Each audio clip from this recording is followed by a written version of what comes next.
everyone, and welcome back to the Great Mossstone Kingdom, lovingly watched over by Lady Briarrose the Great, our current monarch and queen. And we are back after having solved the quest of the talking frog, which was a lot of fun. I did not expect our little spy to end up falling in love, at least temporarily, with a king who had been turned into a frog. He definitely seems like quite the flirt, but that was really fun. Our physician actually found a new position in life because she can go and sleep in the village inn to get over her insomnia trait, which is quite exciting. And we ended up with more RP, the resource points needed to take care of our kingdom.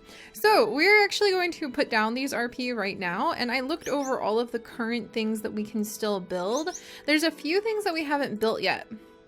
We can add in the mill, which would increase the capacity for well-being. I think it would actually increase like the actual well-being. No, just the capacity. It would increase the capacity for well-being, and it would increase knowledge to our town, but we're actually really close to already maxing out both knowledge and well-being, so I think we're okay there. Our well-being is low, but that's because we haven't done quests that will actually increase our well-being, so we do need to work on that.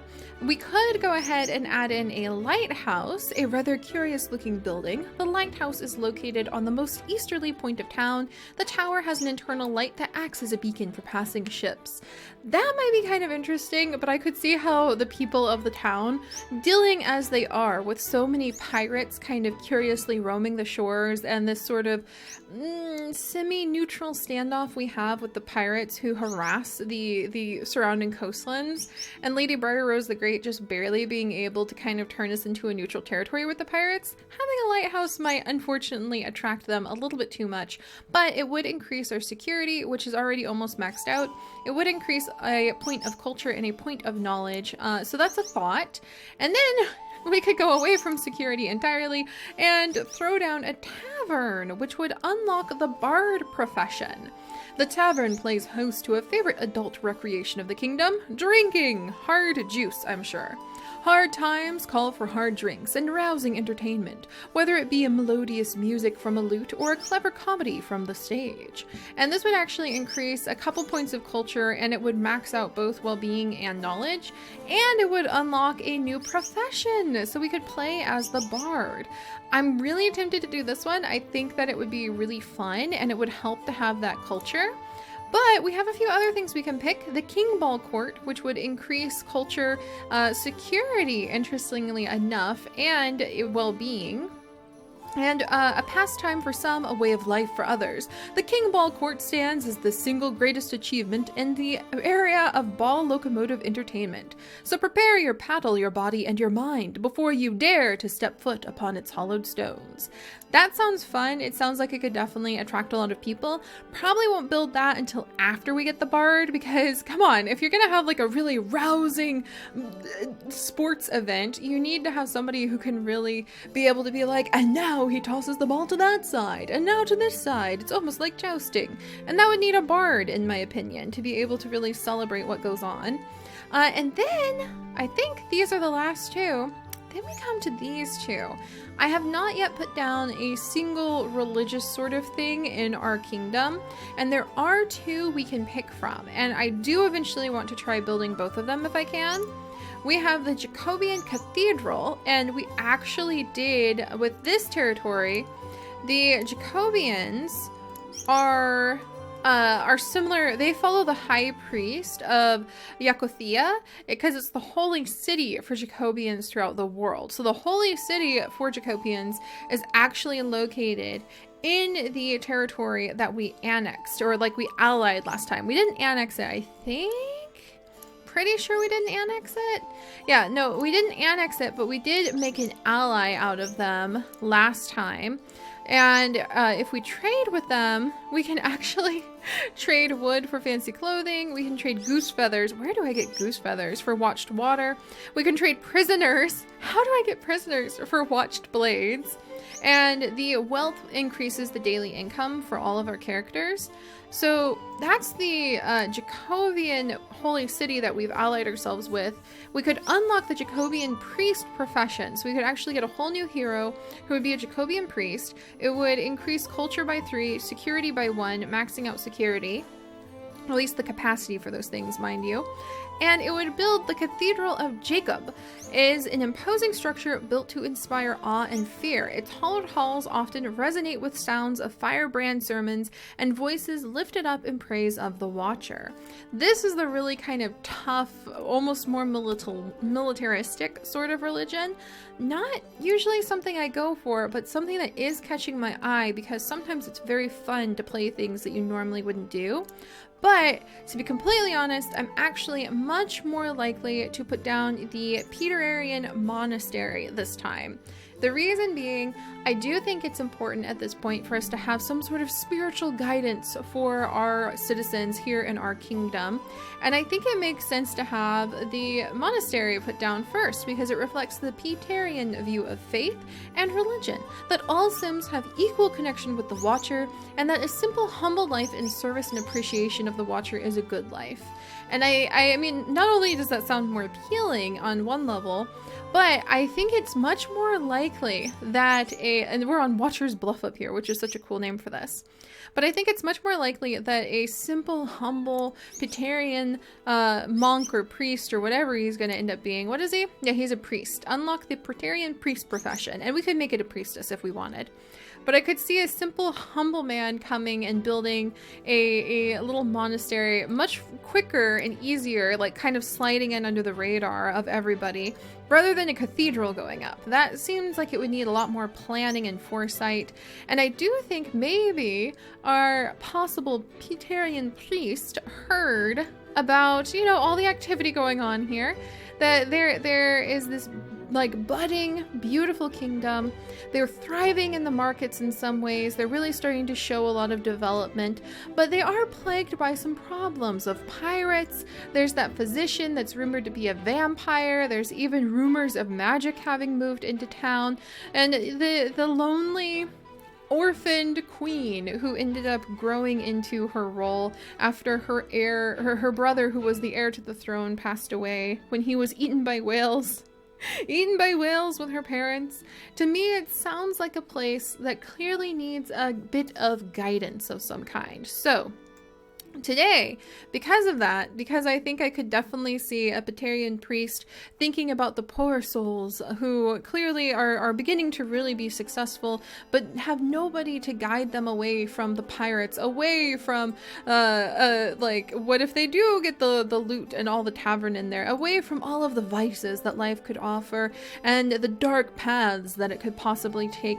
Like, he might come in and oppose the physician with her weird, confusing knowledge, because she has rumors of being a vampire, and because she lives next to the new wizard who just moved into town from the university to train like magic students.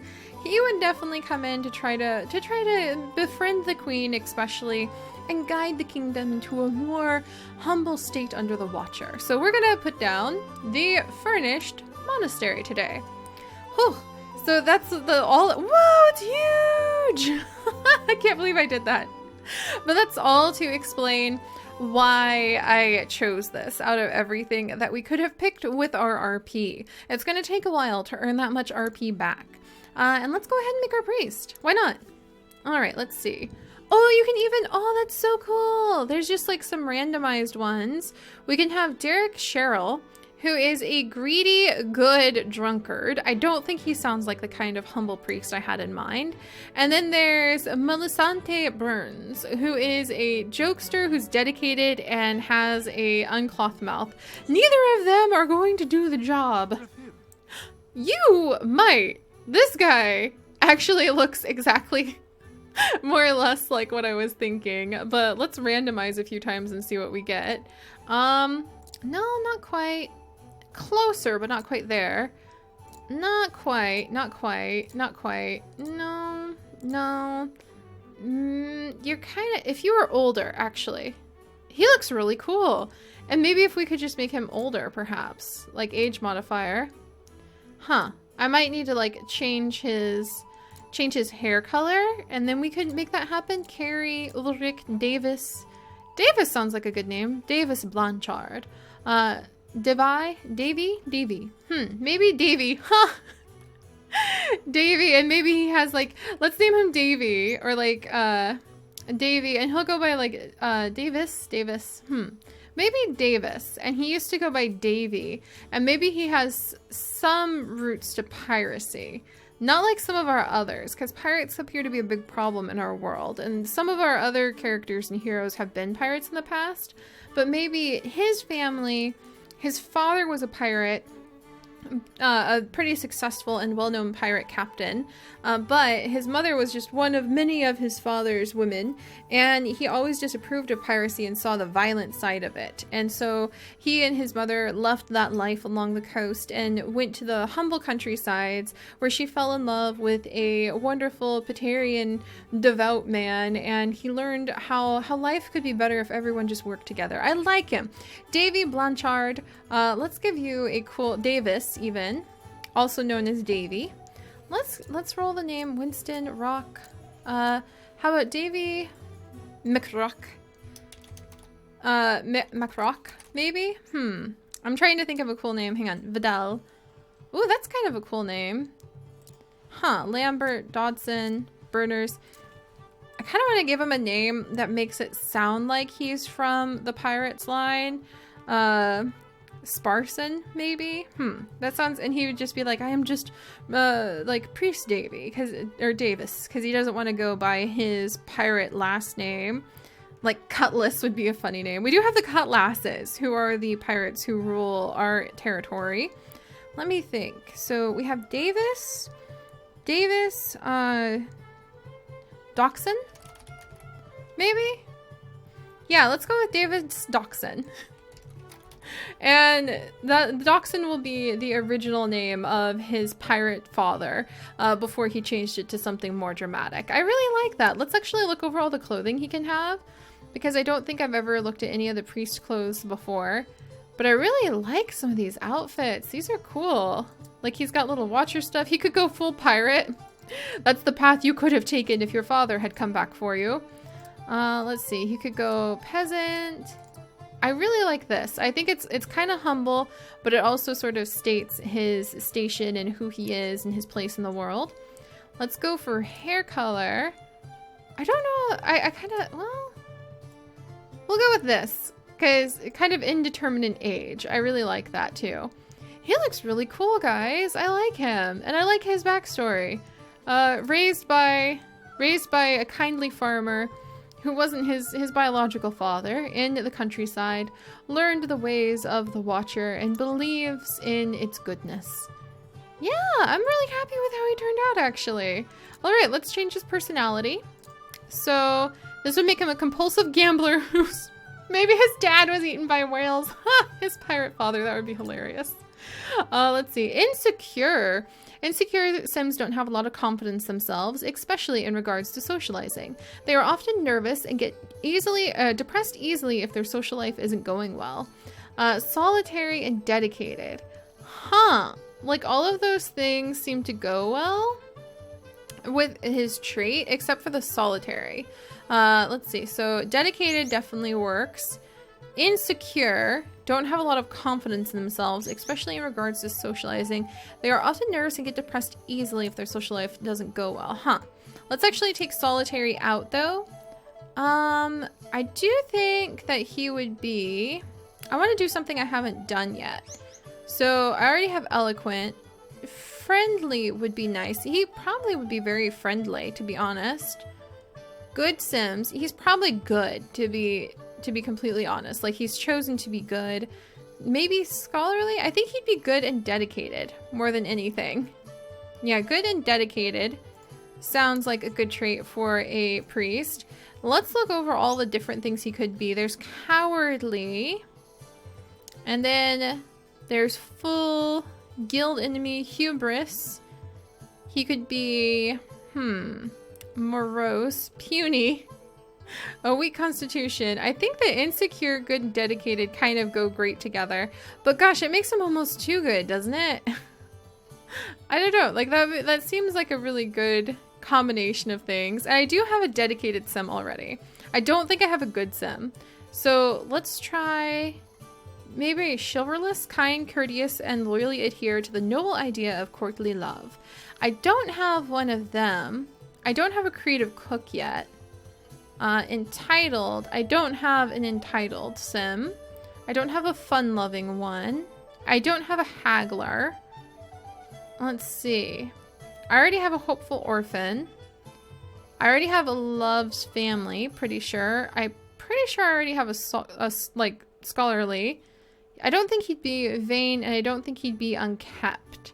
So maybe I should leave the dedicated, because heavier workload if they're up to the challenge. Chivalrous sounds really fun, but probably for a different, that'd be probably for my bard, perhaps. Now he sounds too cool. Do I want him to have something a little, not cruel, not cowardly, not bloodthirsty? We already had cursed and we broke it. Not drunkard, not glutton. I think this fits. I really think this fits. Okay, so that's gonna be his personality. Hopefully, maybe I could find, I don't know if you can change it. We're gonna go ahead and save him. I don't know if I would be able to change it if need be at some point in the future, but I like him. He seems like a very good man, doesn't he? Like, oh, I mean, literally, because I give him the good trait. But all right, enough fiddling around.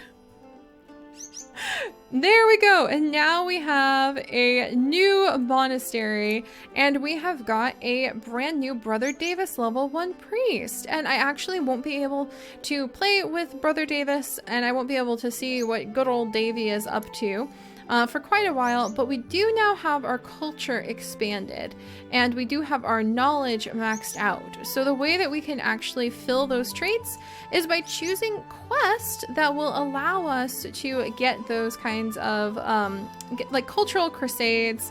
For instance, let's just glance at that. That would give us 3 culture if we fulfilled that, and we could work with our Batarian priest, find out what citizens desire in life and embrace it in the Batarian culture, or we could destroy it, which would take the well-being of our citizens down, but also give us culture. Why would I choose that one? I mean, you could run your kingdom into the ground if you wanted to and make everybody miserable, but that will be fun. So now we already have a quest that we could possibly choose to help out Davis and help him settle into home.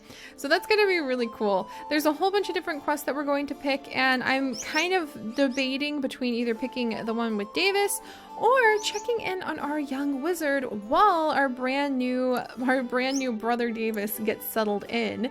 There's so many different quests to pick, and I definitely need to get the well-being and the culture up on our kingdom, so that hopefully, because when well-being's low, disease sims roam around, and if culture was higher, we might get even more very unique interactions that our Sims could do with one another. So, all right, next time I am going to be picking the quest that we are going to be choosing, and we will begin again with our adventures here in Mossstone Kingdom. So do please remember to pay your taxes to the Queen by leaving a like and a comment, and if you have not yet joined our kingdom, do please consider subscribing, because I promise you there are going to be many more wonderful adventures to come, and I will see you guys next time. Bye-bye!